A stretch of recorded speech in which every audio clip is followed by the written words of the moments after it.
Welcome to my channel. If you're new here, hi, hello, welcome. I am Sherrilyn and I am so glad you found me. If you're not new here, welcome back. Thank you for joining me every single upload. You already know I love and I appreciate you so freaking much. Let's go Oilers. Hats on to cheer for the team, but also if you've been here for a while, you know what a hat on means. A hat on? A hat on. Been a minute since I've been able to wash my hair, so I'm going to do that after we film, but priorities, right? All right, we have a lot to go over today. This is something I've been wanting to talk about for so long, so we're going to get right into it. Before we do, I have a quick riddle for you. Today's riddle is, I'm always in front of you, but you can't see me.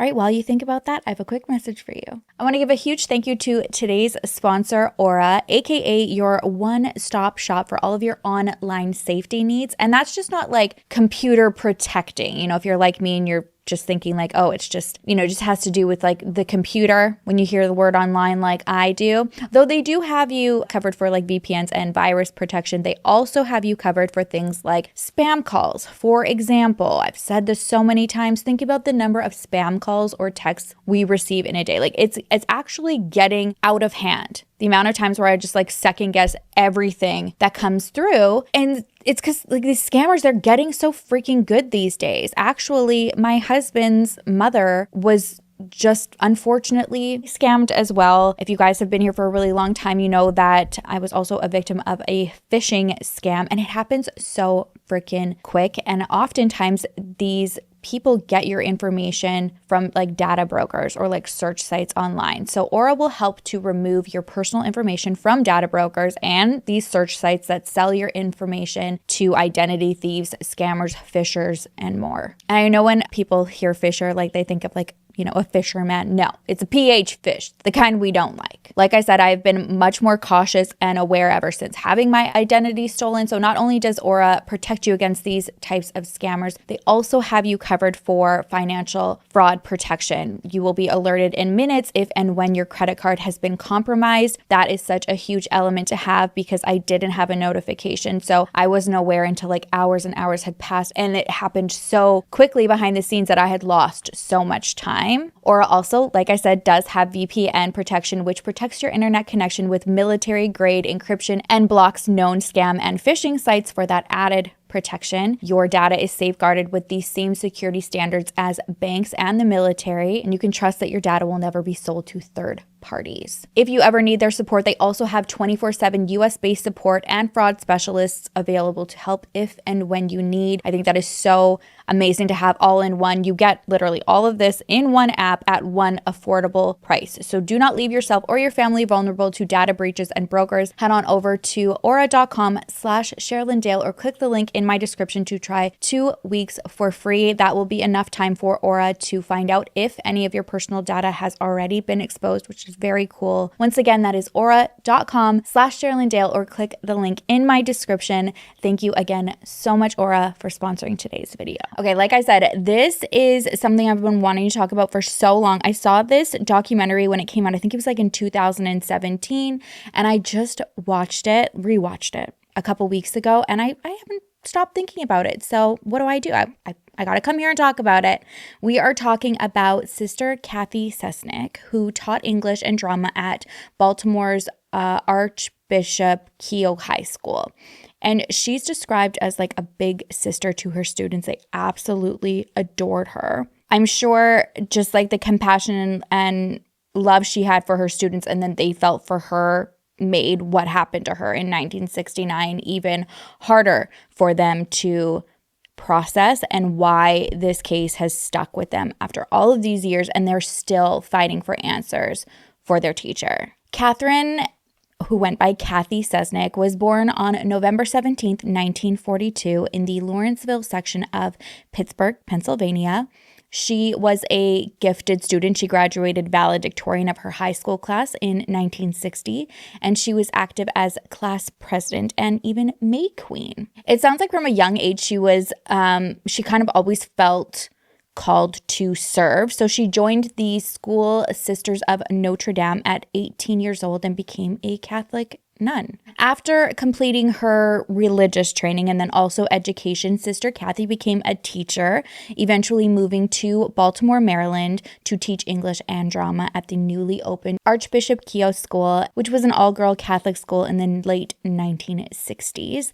Now, my mom was taught by nuns, and to this day she talks about how strict and like scary school was for her, but by all accounts the students that had Sister Cathy seem to have had an opposite experience. She was very kind, deeply loved her students, was loved by her students. She was young and relatable. She had a passion for poetry and music and kind of like acted as a mentor and a confidant to the girls that she was teaching. Past students describe her as the teacher that they could trust, somebody who would listen to their problems and do what she could to protect them. And this kind of like trusting bond would later kind of take on this very chilling significance. It's believed that Sister Cathy became aware of some very dark, disturbing secrets involving some of her colleagues, and it cost her life. On the evening of November 7th, 1969, 26-year-old Sister Cathy Cesnik left the Catonsville apartment that she shared with another nun, Sister Helen Russell Phillips, who went by Sister Russell Phillips, to run a quick errand. So Cathy drove to a nearby shopping center in Edmondson Village, and she was intending to buy an engagement gift for her sister at the department store there, and also pick up some pastries at one of the bakeries nearby. She cashed her paycheck at the bank that night and was seen by acquaintances at the shopping center. But when she did not return home by late evening, Sister Russell became very concerned, and what she did next will kind of be picked apart. People will question why, but instead of immediately calling police, Russell phoned two priest friends of hers and Cathy's. One of them was Father Gerald Jerry Koob, and then the other was Father Peter McKeon. Jerry particularly was a close friend of Cathy's. It was later revealed that the two of them had some, kind of romantic relationship. It sounds like they both kind of struggled with because of the career paths that they were going on. So Jerry and Peter, they rush over to help search for her. I think they're searching into like the early hours of the next morning, like 4 o'clock in the morning.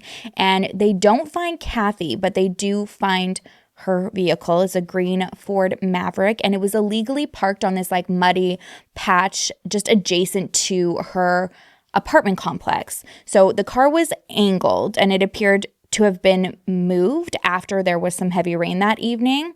And in the passenger side was a box of bakery buns. So suggesting that she had completed her errands, but no sign of Cathy. I do think it's worth mentioning that I think the reason why Sister Russell had contacted Jerry Koob and Peter McKeon first was because it did come out later that Jerry and Cathy had a very close relationship. It was, kind of teetering on or became romantic, but something it sounds like they were both struggling with because of the path and the career, not even career path, just like life path that they had both chosen for themselves. After finding her car and things looking very suspicious, police were notified and an intensive search began. It actually included the Baltimore City detectives and Baltimore County police because the apartment was near the city/county line. So both of them were involved in the search. They scoured the area in the following days and weeks, but despite their efforts, there was no trace of Cathy at that exact time. It was almost 2 months later, on January 3rd, 1970, that a gruesome discovery ended the search for Cathy Cesnik. A local hunter and his son had stumbled upon a female body in this isolated garbage dump area. It was like an informal landfill area off Monumental Road in Lansdowne, which is a rural suburb south of Baltimore, and the body ultimately was identified as Sister Cathy Cesnik's. She was found frozen on the ground, dressed in the clothes that she had been wearing the night she disappeared. Her skull had severe blunt force trauma, and the autopsy determined that the cause of death was blunt force trauma to the head.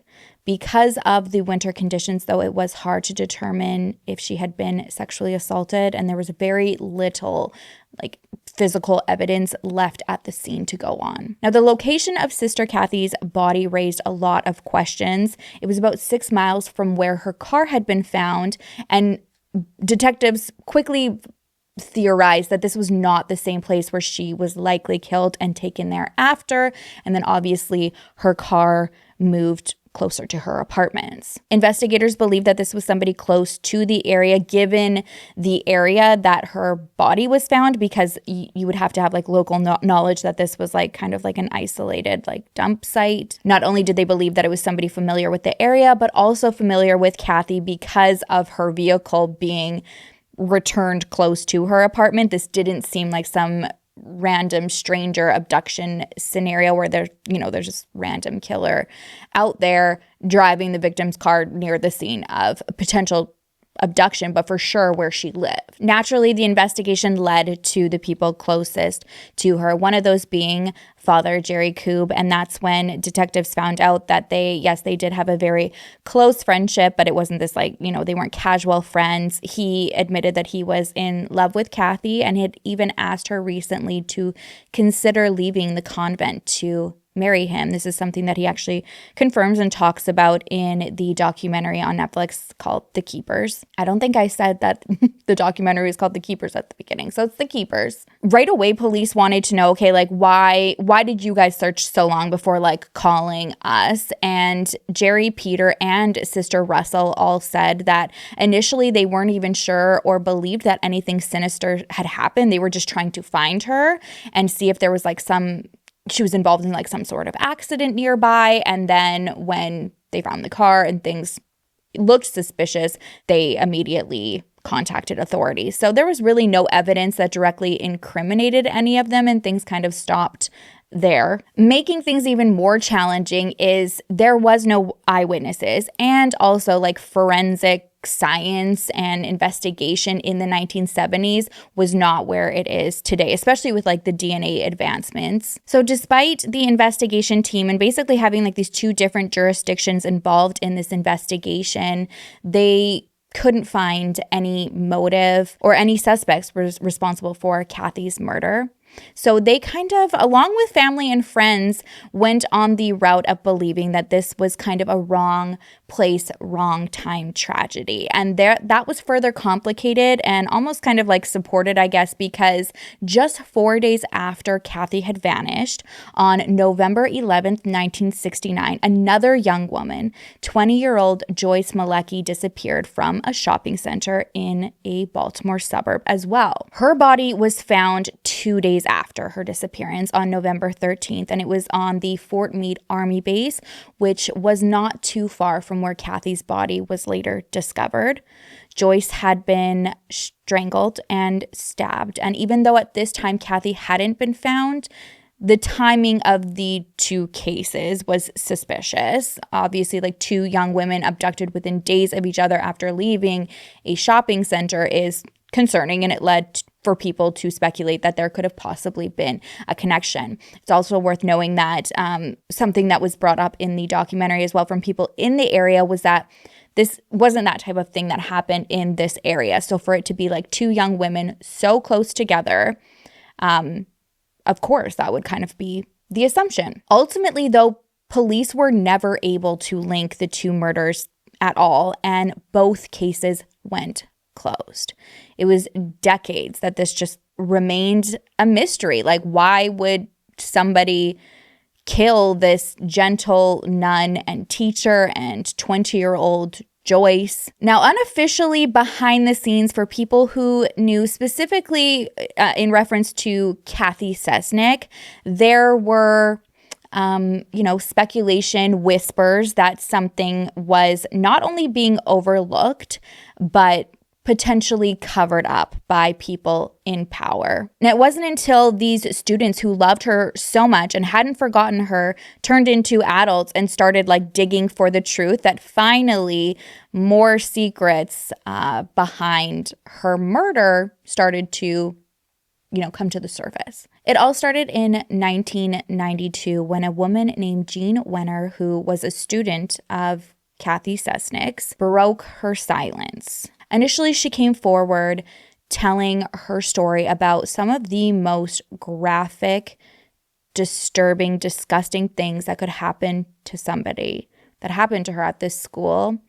She came forward as Jane Doe, and she reported that she had recovered repressed memories of being essayed as a teenager by the chaplain of Keogh, a man named Father Anthony Joseph Maskell, who went by Joseph Maskell. Joseph Maskell had been the priest in charge of counseling and spiritual guidance at the school, which makes the allegations that have come forward about him not just from Jean, but from multiple other students and people absolutely disgusting. This is like a position of trust, right? Now, according to Jean, months before Sister Cathy had disappeared, Jean had confided in Cathy about sexual abuse by Father Maskell. According to Jean, she said that Sister Cathy assured her she was going to take care of it. And Jean absolutely believed that Cathy fully intended to confront Joseph about the abuse, or at least alert church authorities about it. This is something Jerry Coop also believed. In fact, he was sure that Cathy had intended to talk to him about it just prior to her death. She had told him there was something very important that she wanted to talk to him about.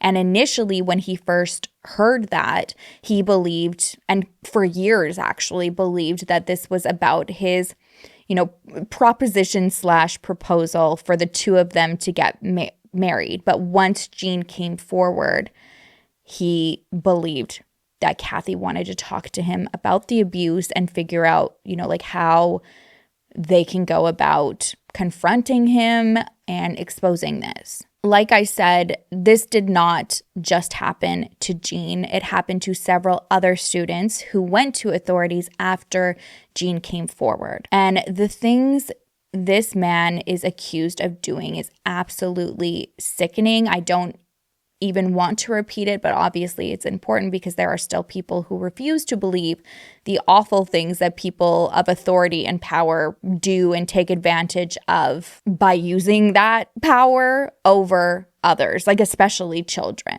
Before we get into that though, let's learn a little bit about Father Joseph Maskell. So to the outside world, he was a very respected clergyman. He was born and raised in Baltimore and had been ordained in 1965 and served as a priest and school counselor for nearly 30 years. In the documentary, it describes him as kind of like always knowing this was the path that he was going to take, while other kids his age were off playing with their friends. He was in his front yard, like doing sermons. From 1967 to 1975, he went on to work at the Archbishop Keogh High School, where Sister Cathy Cesnik also worked. And he was there for 2 years prior to Cathy's disappearance and murder. Not just at Keogh, but we're going to just kind of like focus on that for now. He was accused of sexually abusing, raping, and psychologically terrorizing numerous female students. Some students also claim that he even trafficked students for other adults to abuse as well. What makes this even more disturbing is Jean actually didn't just accuse Joseph Maskell in terms of teachers that were involved in the abuse in the school. In fact, she said that the abuse started when she had gone to confessional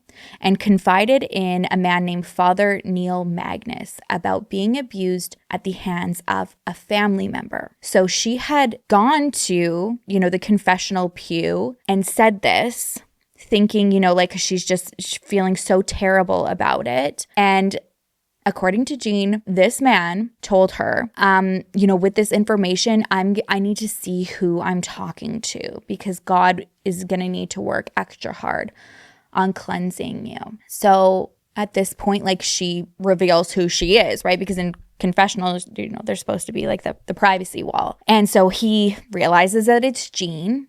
goes on to abuse her, and then calls her to Joseph Maskell's office, where Joseph Maskell tells her, like, as the spiritual counselor, he needs to take over because, like, what's happened to her it's too much. God possibly cannot forgive her for the abuse that she experienced at the hands of a family member. He would call her things like a whore, saying that she liked the abuse that was happening. And, God was frustrated that she still hadn't been cleansed. Like, it's basically like he didn't want to do this, but God is saying that she needs just more work cleansing her. And if you don't know where he's getting at with the cleansing, it's abuse. It's sexual abuse is the method of cleansing, which is absolutely freaking disgusting. She mentions in the documentary that there were times where he would force her to perform oral acts on him and say that his semen was a cleansing tool. Like, absolutely forking horrific what she says this man did to her and others. And if you can believe it, Jean's allegations are even more sickening than just the spiritual guide and counselor of the school doing unspeakable things to her. Jean also claimed that after Cathy vanished, but before her body was found, Father Maskell called her to his office. Now, this is something she and other abuse victims that came forward said that he would do openly, which I think is important just to, like, get a grasp on the audacity of this man. He would just call students down to his office, and whoever it was, and everybody else too, like, who had been experiencing abuse, knew. Like, there was just like a pit in their stomach because they already knew what was going on in that office. So it just kind of shows, like, how untouchable he believed he was to just openly call students to his office during class to abuse them. Now, on this one particular day, after Cathy disappeared, Jean alleged that he called her to his office and then took her out of school, like, got her in his vehicle, took her for a ride to a remote spot in the woods where Jean says he showed her Cathy's dead body. Jean is obviously traumatized. She says that she didn't even know how to process her just, like, looking at this teacher that she loved so much. She said that Joseph Maskell forced her to look at Cathy and said, "You see what happens when you say bad things about people?" Obviously, the implication is very clear. He's threatening her into silence about the abuse and blaming her for telling Cathy what he had done to her. For decades, Jean had not only kept silent, but she had also repressed those memories. And it wasn't until, getting married and having a family, she started to remember things that had happened to her. And this, I'm not sure if, like, a lot of people are even, like, familiar with how repressed memories work, but it doesn't all just, like, come back at once, like this big, like, flood. Of course, like, when somebody is recounting it, it kind of, like, feels like that because you're regurgitating all of, like, this information that you're trying to, like, piece together at once. But I think a lot of people who have repressed memories and start to remember them, what they deal with is, for a while, you get, like, it's like little, like, snippets, right? Like, you just, like, get these little, like, almost like little trailers, if you want to refer to it like that. And you're, first of all, wondering if you're, like, going crazy or if this is just something that your mind has made up and it's, like, so convincing that you start to, like, maybe think that it's true, but you don't want to think that it's true, not only because some of these things are obviously so traumatizing to even process, but you probably, like, kind of second guess yourself as to why if this actually happened to me, why am I only, like, remembering it now? Right? Like, where was that memory? Like, this should have stayed with me forever. So you kind of, like, start to, like, second guess yourself. And it sounds like Jean dealt with that, like, trying to figure out where the heck is this coming from. And as she did more and more therapy and was able to, like, piece more things together, realized that these were things that had actually happened and she had just stuffed away so deeply for so long to try to forget it. Once she did come forward, remember, this is decades later. So this ends up being the first major link between Sister Cathy's murder and a possible motive. Because remember, like, that was the biggest thing. Authorities couldn't figure out what the heck the meaning behind her murder would have been. So with Jean's allegations, it's believed now that the motive is that Cathy was killed because she knew about sexual abuse that was happening at the school and she was getting ready to blow the whistle. In 1994, another former student ended up coming forward. Her name is Teresa Lancaster. And so with Jean and Teresa going public, the Baltimore County Police reopened the investigation into Sister Cathy Cesnik's murder. That year, both women also filed a $40 million lawsuit against Father Maskell and the Archdiocese of Baltimore, the Second School of Sisters of Notre Dame, which was the order that Sister Cathy was a part of. In their lawsuit, they accuse Maskell of sexual abuse and also allege that there was a cover-up that could be connected to Cathy's death. By the time they came forward, I mean, we know that there are clearly other people that they are alleging were involved in this. This was not just like Joseph Maskell in terms of abuse, not just like the cover-up and knowledge of it. But by the time they came forward with their story, Father Neil Magnus, who Jean alleges like was the first one to abuse her and take that information to Joseph Maskell, and the abuse continued, he was already dead. So he died in 1988, but they did implicate another man, a gynecologist, Dr. Christian Richer, who they said also assisted Father Joseph Maskell in violating girls. Unfortunately, the victims never even got to see their day in court. In 1995, their lawsuit was dismissed, and you're probably going to all rage as much as I did because Maryland had a strict statute of limitations for sexual abuse, and that had expired. They also ruled that repressed memories were not a sufficient exemption of the time limit for reporting the crime, which, first of all, is insane to me because repressed memories or not, I mean, even if Jean had remembered, but it had taken her that long to just like have the courage to come forward, given that she is alleging that she saw the body of her favorite teacher and was basically blamed being the reason for it happening because she spoke. So yeah, can't process that one. So come 1995, when they realized this, no criminal charges were ever filed against Joseph Maskell at that time, and Cathy's murder case remained unsolved and went cold again. It gets worse though. So let's ask ourselves, all right, with allegations like this from multiple former students, would you not think it would be the right and safe thing to do to protect others from this man? We'd think.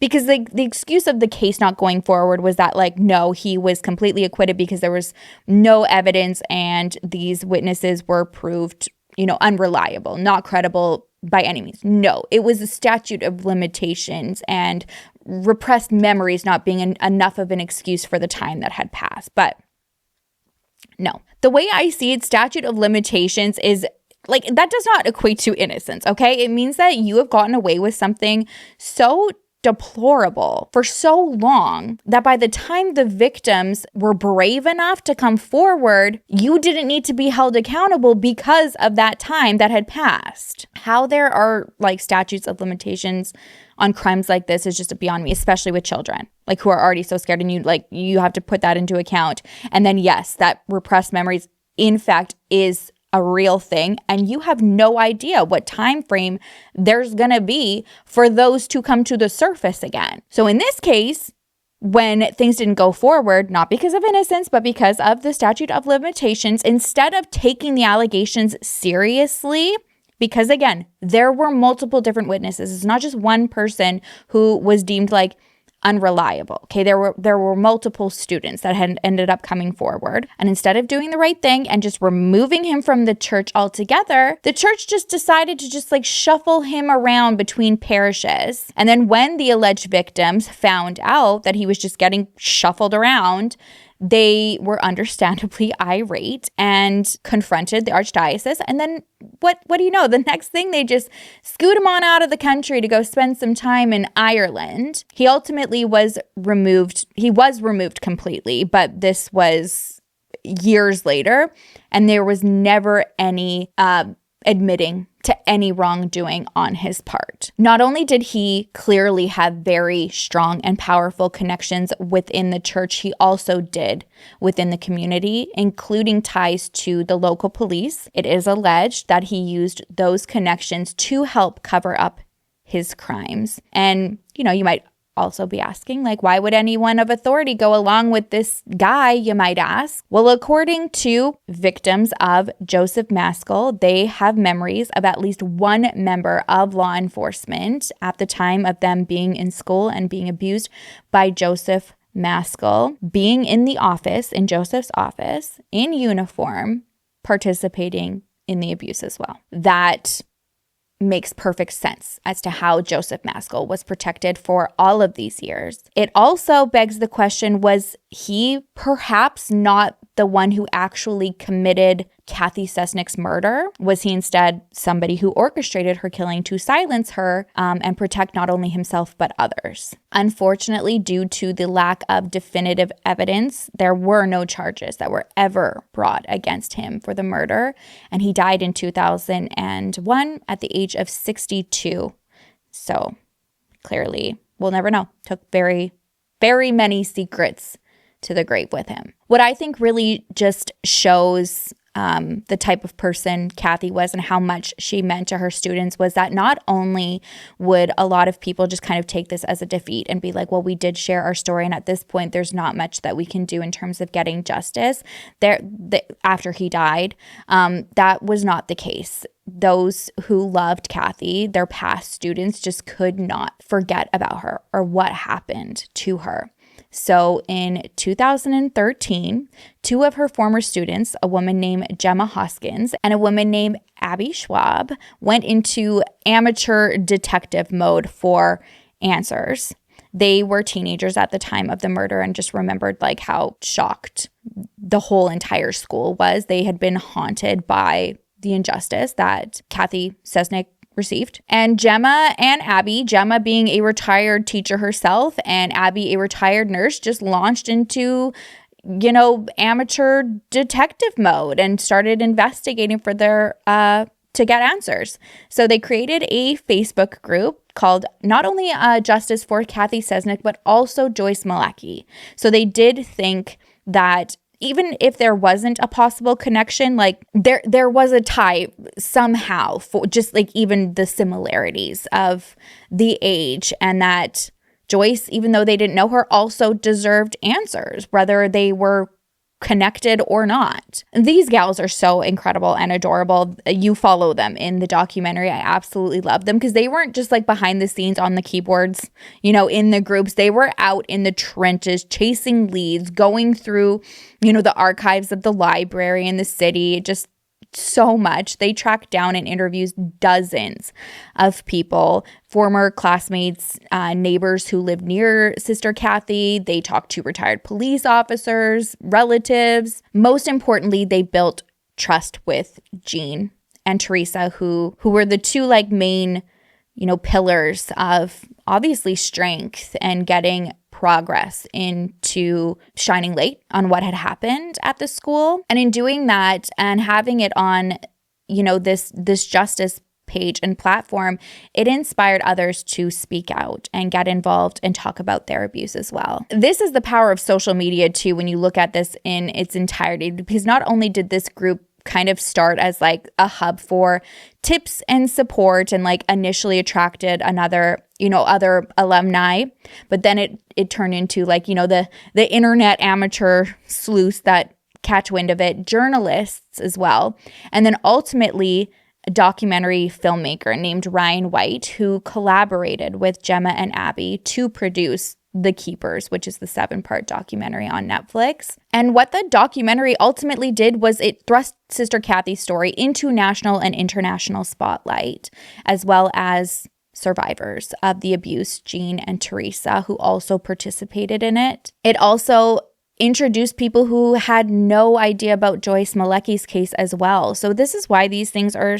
so, I believe, can be so important and powerful in cases. I do see the other side of it where documentaries can be extremely sensationalized and even dramatized, like with like fabricated information to like make it more, I don't know, I guess like entertaining. But to me, like that would never be entertaining. Like to me, I want to know the facts. I want to know everything that's like pertaining specifically to the case. Like I don't watch it for like the shock value. It's like I need to like just like learn about it all. I do feel like for the most part, the documentary like filmmakers that work with Netflix specifically are quite ethical. It's not like, you know, turning on to like Investigation Discovery or whatever and like just watching all of like the severely like dramatized and like overacted I don't know, TV shows over on there. I can hardly like watch them now, just like knowing and actually speaking with like victims' families and stuff like that and hearing their side of like seeing their loved one's case and how exaggerated or like dramatized or like even false the information was. Somebody that, if you kind of like want to learn more about that and what it feels like for an actual family member, that I would highly recommend following and supporting is Sarah Turney, who is Alyssa Turney's sister. And she has her own podcast called Voices for Justice. She's also produced another podcast where I believe like she's going to have multiple victims, family members, or people, you know, tightly involved in cases where they share the stories as well. And that is called Media Pressure. And her first one that she ever did on there was with Maura Murray's sister. And she's actually the narrator, Julie, in it. So yeah, Sarah just has like amazing insight. And she's actually talked about like why she never worked with, you know, like Dateline or 2020. And she said because a lot of the facts that they would put out there like about the case were actually not facts at all. So yeah, it's a very interesting perspective to have. But that being said, I also do think that in terms of reaching an audience, if you are ethical and the information that you are providing is accurate and correct, this can be extremely beneficial because I mean, I myself would have never known about Sister Cathy's case. And now I can't stop thinking about it. And same with Joyce Malecki. And I mean, this case also actually is really a really important one to consider, that it doesn't always take like a documentary to actually make action. Of course, like it can absolutely help for reinvigorating and kind of like motivating investigators to take another look at something that has gone cold for so many years. But in this one particularly, it wasn't actually the documentary's release that put pressure on authorities to try to like look at different angles. Like the work that Gemma and Abby were doing and going to authorities and trying to get information or even share things that they were learning from the group,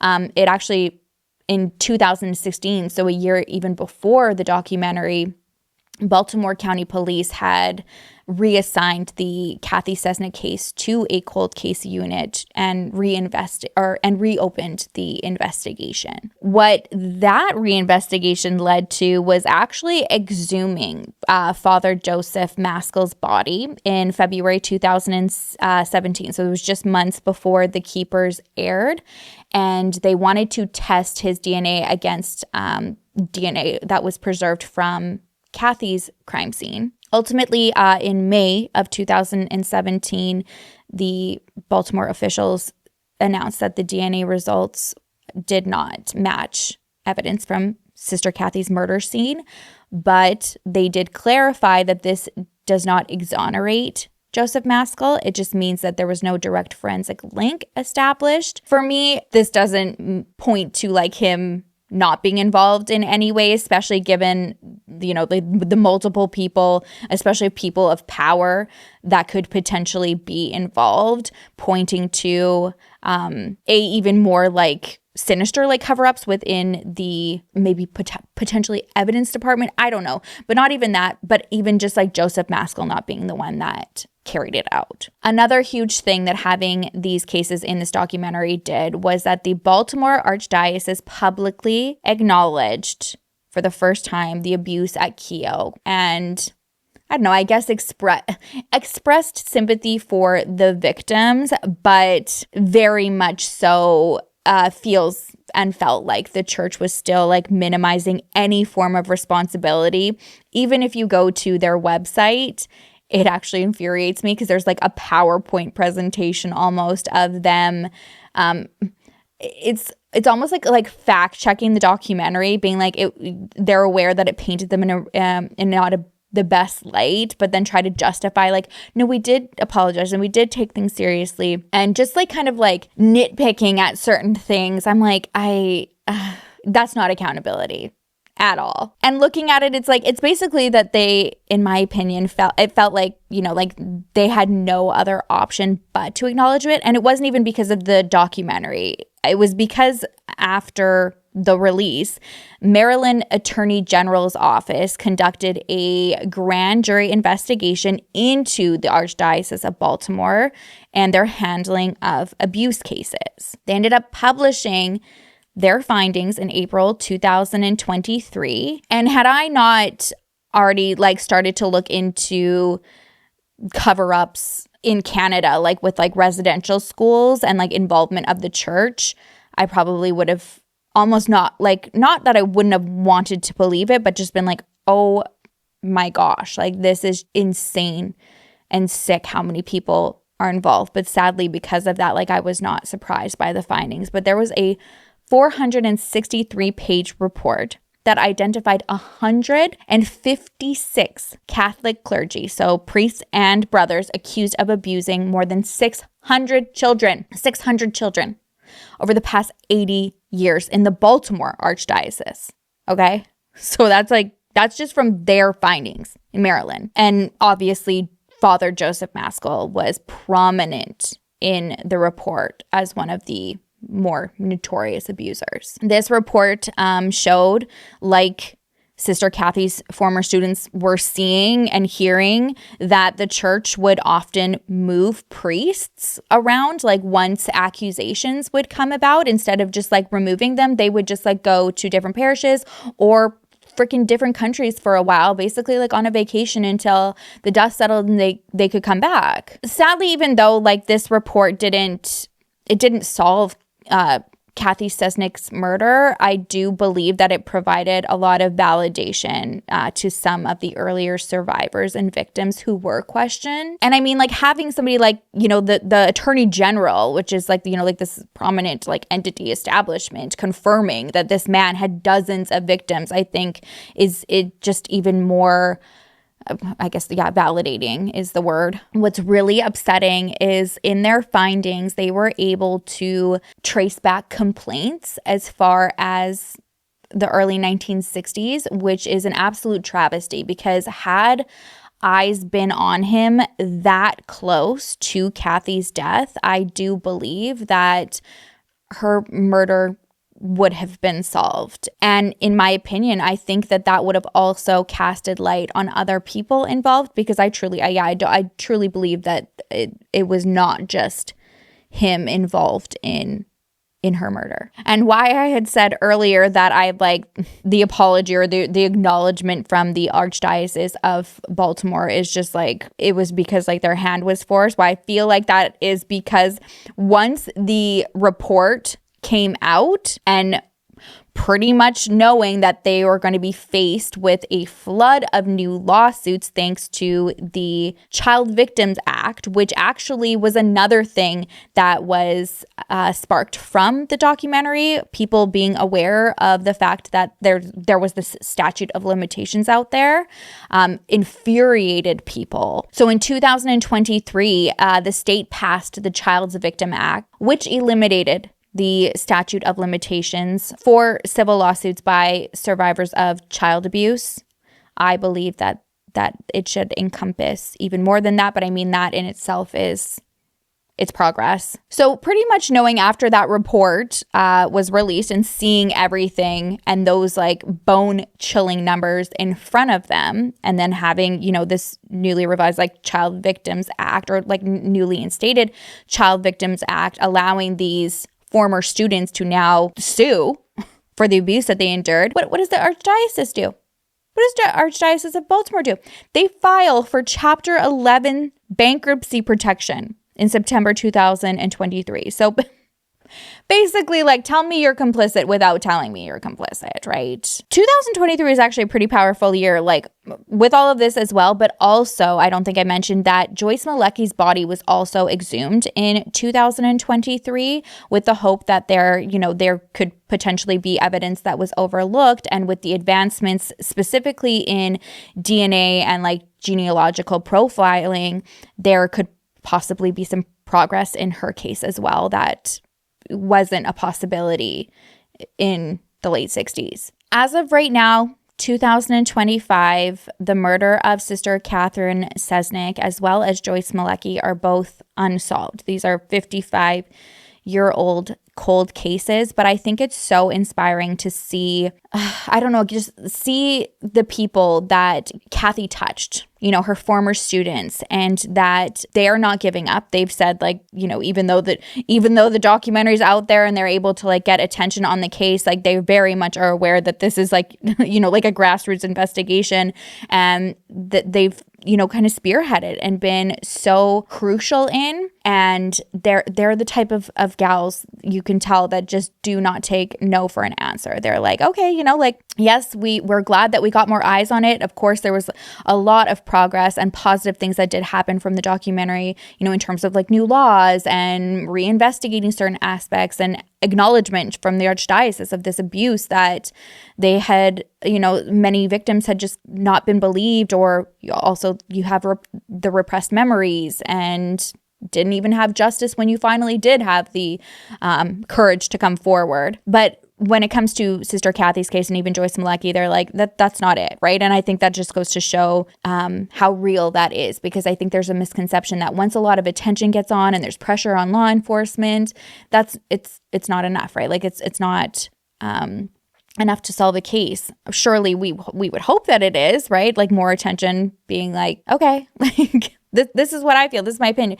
It's like, no, there's actual investigations that go behind the scenes, but it is people like Abby and Gemma who keep these investigations going and these memories alive. And I mean, they're in their 70s now and very aware that it's kind of like on their shoulders at this point. So getting as much attention as they can out to like, the next generation of sleuths could potentially be very beneficial for solving Cathy's murder and Joyce's as well. I think it also goes to show like just how powerful, like one decision and moment can be, them, getting together to be like, hey, we're going to solve this. We haven't forgotten about this. Like we need to figure out what happened to Cathy, and this leading to the outcome that it did. Of course, we all want cases to be solved, but to see like what these women were capable of is just, it's astounding to me. And I think I try to see like the positive in a lot of situations. And to me, like it's a huge positive. There was a lot that changed. There was a lot of victims that were able to come forward and have their voices told and justice be served. I am hopeful. I am so hopeful. I think that this is just another example of, not giving up and keeping stories, unsolved cases on people's minds and attention. And I think that's what made me want to talk about this today so much, was because I did watch it in 2017 and it did stick with me. And then I had forgotten about it. I would see it on like my like watch again list, and like something about it, I was just like, I kind of like had forgotten. And I feel like that happens too, like when you watch a lot of documentaries or like research like true crime cases, you don't like forget everything, or the people, but you're coming up with so much information that you can forget like what the outcome was. And I did in this case. I was like, was it ever like actually proven that he was the one, or like did anybody else get called out or accused, I guess. And when I rewatched it, I was like, oh my gosh, like, yeah, it's still freaking unsolved. Like, what the heck? So I wanted to talk about it because I feel like that also helps, right? Like keep things in there. You got to keep people's attention and look into it, and then show people like Abby and Gemma and all of Cathy's other students and victims of these freaking monsters that you're here supporting them and haven't forgotten. Because I think that is definitely like the most important thing with these cases, is just, the people who are actually so close to them, knowing that, like that their loved one is remembered, and that you want to see justice just as bad as they do for, you know, these people that they cared so much about in their life. So yeah, I'll keep you guys posted. I really hope, like, I've said this for a few cases lately, like the cold ones, like with all the advancements with like DNA, especially like, you know, the genealogy of it all. We are seeing so many more of these cases that people didn't think that there were going to be answers for, like, getting solved. I really hope that would just be unbelievable for Joyce and Cathy. And very interesting. You know, like, there's that like curiosity aspect too of being like, were they connected? I have so many questions that I need answers to. We all do, right? Okay. Anyways, I'm spiraling. That's it for me today, you guys. Thank you so much for being here. The answer to today's riddle. Quick refresher. The riddle was, I'm always in front of you, but you can't see me. What am I? And the answer is the future. The future. Back to the future. All right. That's it for me. I love you guys. I will see you in the next video. I will miss you terribly. Until then, make sure to love each other, love yourself, and I will see you soon.